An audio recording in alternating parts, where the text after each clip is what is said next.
There was a moment in college that impacted me big time. In college, I was very consistent. Consistently late, absent, and I also consistently never turned in any work. That's why in 3 years, I basically got 1 credit. One of the classes we had to take was called freshman seminar. It was basically when you were new, you would go in there and a teacher would explain to you how college works. One of the things I was concerned about the most was always trying to figure out where the teacher's boundaries were. How late could I be to class before they would say something? This was a 2-hour class, so I started out being like 5 minutes late, 10 minutes late, 25 minutes late, 30 minutes late.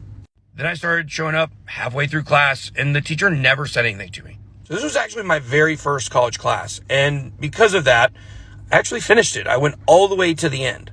It was a college-specific credit, so when I transferred and eventually graduated from college 10 years later, it didn't come with me. But I did finish a class, and on the last day of that class, after the final, I stopped by the teacher's desk. And she said, "You probably wonder why you were late every single day, and I never said anything to you about it." I made up some excuse about, I just got a lot going on, work, yada, yada, yada. I didn't have anything going on.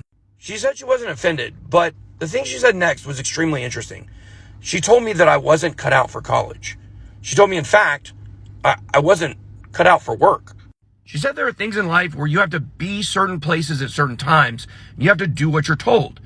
And I'm not the type of person that does that. She said I could either keep trying to fit in or I could embrace who I am.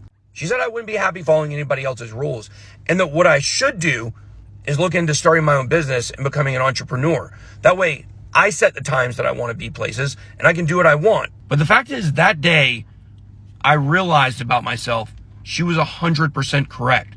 I would never be happy just doing what other people want me to do. That didn't mean that I didn't have to work jobs along the way, because I certainly did. But ultimately, the finish line for me was being able to run my own life, and that includes my business. She could have criticized me, and then I probably would have never thought about her again. But instead, she got me to embrace who I am. And today, I do just that. I run a business, choose my own hours. I'm pretty happy.